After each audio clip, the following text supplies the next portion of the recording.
Right, and I think Lorraine will continue with this, and this is just what we have done last week, but just so that you can know what we are going to do and understand what we are doing next. So Lorraine will explain to you for the 10th time what natural selection is all about. Which should tell you how important we think it is. Darwin is, of course, the father of the natural selection theory, evolution by means of natural selection. Today we have a slightly better knowledge of how it works, and the 4 steps marked A, B, C, and D here are extremely important. Remember, when we have a population, in that population we have many individuals, and there is variation. In the second case, some chance. It doesn't matter what it is, can be a disease, most cases a predator, environmental conditions. For some reason, some of the individuals in the population will survive, others not. Those that survive will have the babies. And Colin, I think it's important that they remember that the survivors are usually the ones with some sort of genetic trait that enables them to adapt to their environment. Now, they can very well ask, what type of trait can prevent a beetle being eaten by a bird? Oh. Yeah, but it depends on something like taste, yeah, or color, or shape, or being able to scuttle away faster than another one. So there are many possibilities, and maybe you should try to think about those. For instance, they won't see it in their handout, but here on the slide you will see that it's the same species, the same type of beetle, just they have different colors. And for some reason, the bird, it likes the green ones, which means that the green ones are eaten, the others survive, and at the end of the day, all the green beetles have become extinct. And in other words, the species now consist or exist of, or the description of the species will be green beetles.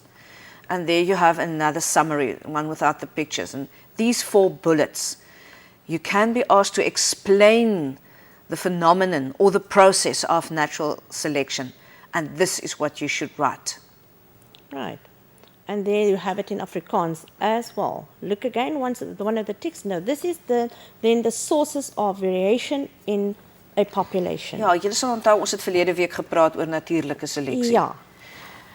As jy nou kyk na hierdie variasie, wat veroorsaak eintlik, en ek dink dit is seker waarby ons gaan aansluit met vandag se les.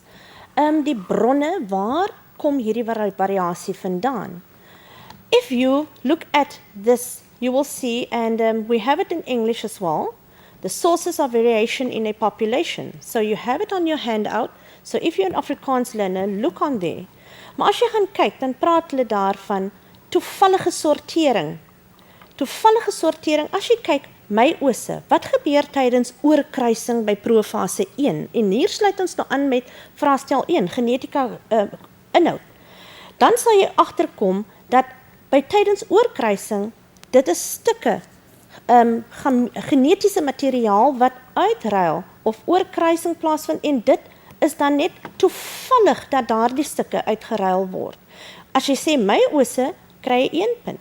As jy praat van toevallige sortering wat verskeidenheid veroorsaak en dat dit tydens oorkruising gebeur, kry jy 2 punte. En dan natuurlik weet ons, bevrugting van gamete, elke gameet is uniek. En as jy dink, ons het byvoorbeeld by voortplanting, Lorraine, het ons gepraat van 1 telepeltjie semen, wat oor die 300 tot 500.000 spermcelle bevat, en is daardie spesifiek, is 'n toevallige bevrugting van daai een spesifieke. Which sperm cell is going to reach the egg cell first, and exactly. It's simply by chance. Now, it is important, Colin has referred earlier with a view to the exam that you shouldn't forget about paper 1's work, in other words, what we did in the first 6 months of this year. But learners, it's also important that you go and do revision. At this stage, you might have forgotten exactly how meiosis works.